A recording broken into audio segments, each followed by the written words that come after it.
यह कहानी एक ऐसे स्नाइपर की है जो कि पहले आम टीचर हुआ करता था। फिर उसकी लाइफ में कुछ ऐसा हुआ जिसके बाद वह खूंखार स्नाइपर बनने पर मजबूर हो गया। तो दोस्तों, यह कहानी शुरुआत होती है यूक्रेन के बहुत ही शांत इलाके से। और इस इलाके में हम एक छोटा सा झोपड़ी देखते हैं। इस झोपड़ी में एक कपल रहा करते थे जिसके हस्बैंड का नाम मकोला होता है और वाइफ का नाम नाया। मकोला एक टीचर है और पास के स्कूल में बच्चों को मैथ पढ़ाता था। वह एक बहुत ही अच्छा टीचर है और सभी बच्चे उससे काफी खुश थे, सिवाय एक बच्चे के जिसका नाम युवान है। युवान एक बहुत ही बदतमीज लड़का था। वह मुकोला को नीचा दिखाने में कोई मौका नहीं छोड़ता, लेकिन मुकोला को भी उसकी बातों में कोई फर्क नहीं पड़ती और वह अपनी जिंदगी में मस्त रहता। एक दिन जब मुकोला अपने स्कूल में था तब उसे पता लगता है कि रशियन ने यूक्रेन पर हमला करके यूक्रेन के बहुत सी जगहों पर कब्जा कर लिया है। शाम को जब मुकोला अपने घर आया तो उसे पता लगा कि उसकी वाइफ प्रेग्नेंट है। यह जानकर उसे काफी खुशी हुई और वो दोनों मिलकर इस खुशी को सेलिब्रेट किए। अगले दिन मुकोला अपनी वाइफ को बाय बोलकर अपने काम पर निकल गया, लेकिन जब रास्ते में था तब उसने दो सैनिकों को देखा। हालांकि मुकोला ने इस पर ज्यादा ध्यान नहीं दिया और फटाफट से अपने स्कूल पहुंच गया। लेकिन जब वह स्कूल के अंदर आया तो पूरी स्कूल खाली थी। तभी उसने टीवी पर न्यूज देखा, रशियन ने शहर पर हमला करके यूक्रेन के कुछ जगहों पर कब्जा कर लिया है। और अब उसे एहसास हुआ कि उसने रास्ते में जो सैनिक देखे थे वो असल में रसिया के थे। ये सोचकर उसे अपनी वाइफ की फिक्र होने लगी और वह फौरन अपने घर के ओर भागा। जब वह घर पहुंचा तब वह दोनों सैनिकों को देखता है जो कि उसकी वाइफ को बुरी तरीके से पीट रहे थे। उसने अपनी वाइफ को बचाने की कोशिश की, लेकिन सैनिकों ने उसकी भी धुनाई कर दी। मुकोला ने उससे रिक्वेस्ट की कि मेरी वाइफ प्रेग्नेंट है, कृपया करके इसे ना मारे, लेकिन सैनिकों ने उसकी एक नहीं सुनी। थोड़ी धुनाई के बाद उन्होंने मुकोला के घर की तलाशी ली और उसे आग के हवाले। घर को जलता देख नाया गुस्से से लाल हो गई और एक पत्थर उठाकर उन्हें मारने की कोशिश की। यह देखकर उन सैनिकों ने गोली चला दी और नाया की मौके पर ही मौत हो गई। अब अपनी वाइफ को मरता देख मोकलन पूरी तरह टूट गया और फूट फूट के रोने लगा। ऐसे ही कुछ घंटे बीत गए और दो यूक्रेन सैनिक मोकला के पास आए और उन्हें उनकी पहचान की और एक कब्र खोदने और नासा को दफनाने में उसकी मदद की। नाया के मर जाने के बाद मोकलन की जिंदगी पूरी तरह बिखर गई और अब न तो उसके पास कोई घर था और ना ही कोई फैमिली। बदले की आग में जल रहा था और उसे हर हालत में उन सैनिकों को खत्म करना था और यही सोचकर उसने यूक्रेन की फौज में शामिल होने का फैसला किया। इसके बाद ये दोनों सैनिक मोकलन को लेकर अपने बॉस के पास गए, लेकिन जब उसके सीनियर ने मोकलन को देखा तो काफी नाराज हो गए और उसे फौज में भर्ती करने से मना कर दिया, क्योंकि उसे डर था कि कहीं मोकलन जासूस ना हो। यहाँ मोकलन ने उसे पूरी बात बताई और ये यकीन दिलाया कि वह रशियन सैनिकों को मारना इस देश को आजाद करना चाहता है। यह सुनकर कर्नल भी एक मौका और अगले दिन से उसकी ट्रेनिंग शुरू हो गई। अब चूंकि मोकलन एक आम इंसान था इसलिए उसे ट्रेनिंग के दौरान काफी मुश्किल हो रही थी। यह एक साथी ने उसे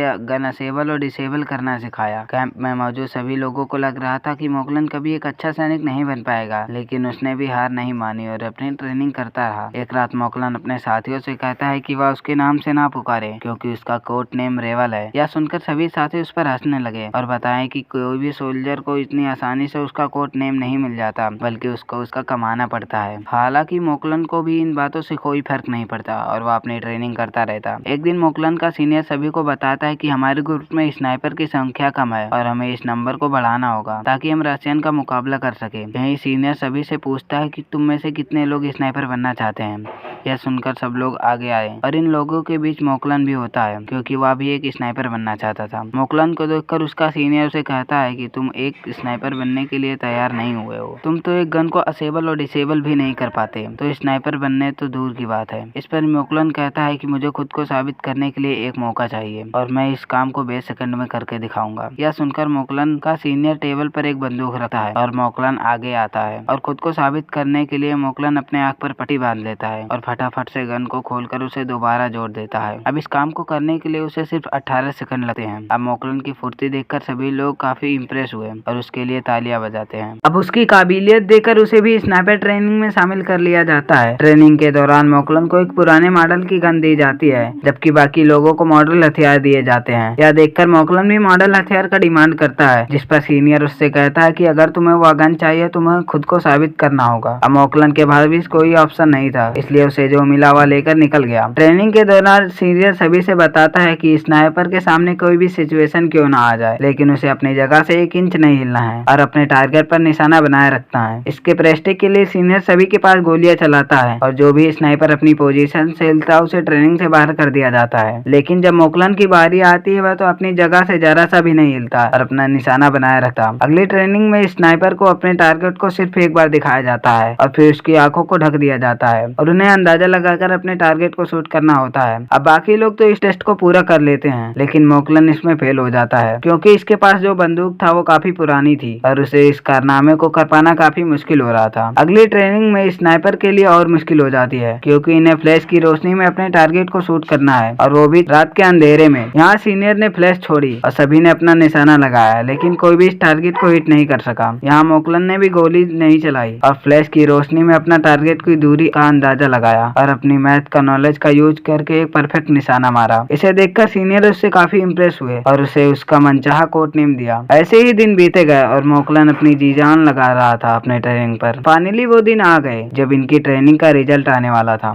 यहाँ कर्नल ने मोकलन को आकर सल्यूट किया और उससे बताया कि उसे इस टेस्ट को पास कर लिया है। थोड़े दिन बाद कर्नल मोकलन के पास आता है और उससे कहता है कि वह अपना सामान पैक कर ले क्योंकि उसे एक मिशन पर जाना है। खबर आई है कुछ रशियन सैनिकों ने चेक पोस्ट पर कब्जा कर लिया है। जल्दी मोकलन अपनी टीम को लेकर लोकेशन पर पहुंच गया और अपना निशाना लगाकर बैठ गया। अभी यह लोग रशियन सैनिकों को मारने ही वाले थे, तभी वहाँ पर एक गाड़ी दिखाई दी जो कि चेक पोस्ट की तरफ बढ़ती जा रही थी। इधर रशियन सैनिकों ने गाड़ी को रोक लिया और अंदर मौजूद लोगों को बाहर आने को कहा। उन्होंने उनकी पासपोर्ट भी चेक कर ली और पूरी गाड़ी की तलाशी ली और जब सब ठीक रहा तो इन सैनिकों ने उन्हें जाने की परमिशन दे दी, लेकिन उनका पासपोर्ट अपने पास रख लिया। जब लोगों ने इसका विरोध किया तो इन सैनिकों ने उन्हें खूब मारा। तब देखकर कर्नल ने अपने सैनिकों को फायर करने का ऑर्डर दे दिया और देखते ही देखते सभी रशियन सोल्जर मारे गए और इस तरह से इनका पहला मिशन कंप्लीट हुआ। मिशन के बाद जब बेस पर लौटे तो मोकलन ने देखा उसके बहुत से साथी बेस पर मौजूद नहीं थे। उसे बताया गया कि उसके बाकी साथी दूसरे मिशन पर भेज दिया गया है। अगले दिन मोकलन को खबर लगी कि उस मिशन के दौरान उसके काफी साथी मारे गए और उन सभी लोगों को एक रशियन सोल्जर मारा। उस स्नाइपर का नाम है सयारी और वो रशियन का सबसे खतरनाक स्नाइपर था। ऐसे ही कुछ दिन बीत गए और मोकलन अपने साथियों के साथ अपने अगले मिशन पर निकल गया। लोकेशन पर पहुंचकर उन्होंने चारों तरफ से माइंस बिछा दी और अपनी पूरी पोजीशन लेकर बैठ गए। थोड़ी देर बाद रशियन सैनिक वहां पहुंचे गए और इन सैनिकों के साथ युवान भी था। युवान वही लड़का है जो कि स्कूल में मोकलन को परेशान किया करता था। अब उसको रशियन आर्मी ज्वाइन कर ली थी। अब जैसे ही उसे पैर लैंडमाइन पर पड़ा वहाँ पर जबरदस्त धमाका हुआ और वे सभी मारे गए। कर्नल ने मोकलन को समझाया कि उसे युवान की मौत का जरा भी दुख नहीं होना चाहिए क्योंकि रशियन आर्मी को ज्वाइन करना उसका ही सपना था। मिशन पूरा करके सभी लोग अपने कैंप पर वापस लौटे। यहाँ कर्नल ने मोकलन को अपनी फैमिली का फोटो दिखाया और उससे बताया कि उसकी फैमिली में 3 लोग हैं और उसकी दोनों बेटियां इस बात से अनजान है कि उसका पिता एक सोल्जर है। यहाँ मोकलन ने भी कर्नल को अपनी पूरी कहानी बताई। रशियन सैनिकों ने कितनी बेरहमी से उसकी वाइफ को मार डाला था। इस दौरान मोकलन काफी इमोशनल भी हो गया था, लेकिन कर्नल ने उसे संभाल लिया। अगली सुबह ये सभी अपने अगले मिशन पर निकल गए, अपनी पोजीशन लेकर बैठ गए। थोड़ी देर बाद उन्हें 2 सैनिक दिखाई दिए जो कि बाकी टीम का इंतजार कर रहे थे। यहाँ मोकलन यह नोटिस करता है उनमें से एक सैनिक वो है जिसने उसकी वाइफ को गोली मारा था और वो मोकलन के ठीक निशाने पर था। यहाँ मोकलन ने गोली चलाने का परमिशन मांगी पर कर्नल ने ऐसा करने से मना कर दिया। अब मोकलन गुस्से से लाल हो रहा था और वह उससे हर हाल में अपनी वाइफ के कातिल को मारना था, इसलिए उसने दोबारा फायर करने का परमिशन मांगा पर एक बार फिर ने कर्नल ऐसा करने से मना कर दिया। लेकिन अब मोकलन का सब्र का बांध टूट गया और उसने गोली चला दी। गोली लगने से उस सैनिक की मौके पर ही मौत हो गई पर रशियन को उसकी लोकेशन का पता लग गया। लेकिन इससे भी बुरी बात यह थी कि रशियन का सबसे खतरनाक स्नाइपर जिसका नाम सारी था वह भी अपनी पोजीशन लेकर बैठा हुआ था और अब उसे इनकी लोकेशन का पता लग गया था। कर्नल भी यह बात जानता था कि सारी उसके आसपास है, इसलिए वह सारी की तलाश करने लगा। लेकिन इससे पहले कि वह उसकी लोकेशन जान पाता सारी ने उसे एक हेडशॉट दिया और कर्नल की मौके पर ही मौत हो गई। अब मोकलन को भी समझ आ गया कि रशियन को उनकी लोकेशन का पता लग चुका है और वह कैसे उसकी एक गलती ने कर्नल की जान ले ली। इधर रशियन सैनिक ने भी मोकलन के ऊपर जबरदस्त फायरिंग की।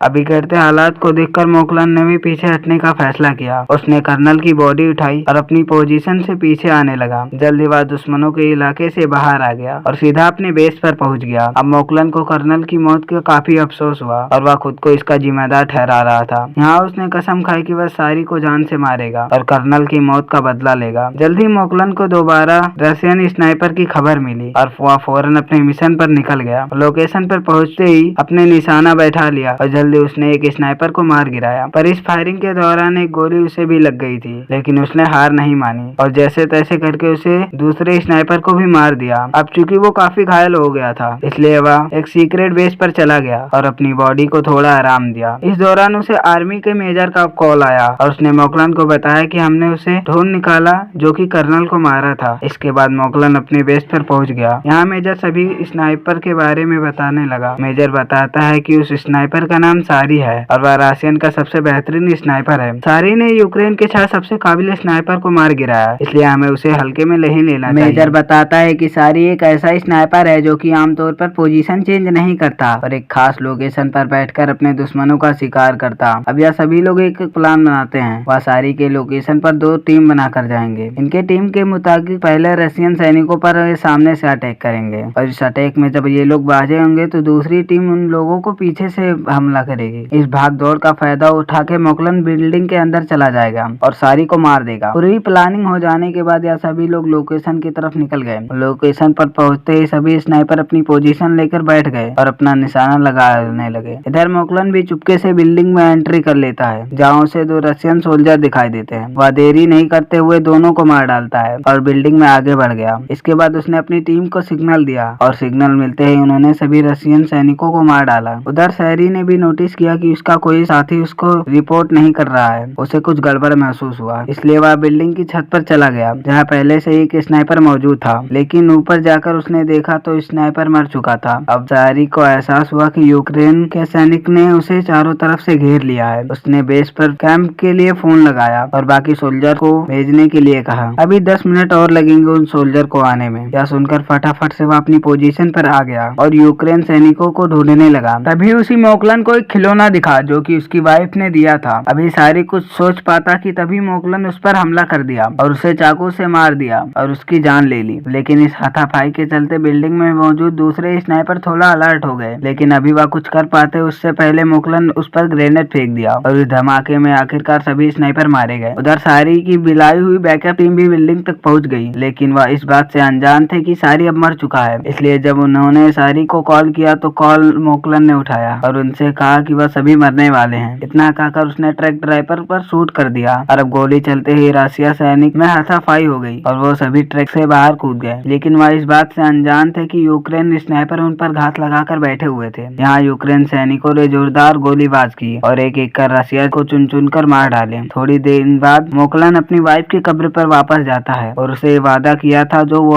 अभी तक पूरा कर चुका है और उसने सभी लोगों को मार दिया है, जिसमें उसकी वाइफ और कर्नल को मारा था। मोकलन ने कसम खाई कि वह आखिरी दम तक अपने देश का सेवा करेगा। इतना कहकर वहाँ से वह चला गया। इसी के साथ मूवी यहीं पर खत्म होती है। इस महान सैनिक के लिए एक वीडियो को लाइक करके चैनल को सब्सक्राइब जरूर करना। मिलते हैं फिर से नेक्स्ट वीडियो में।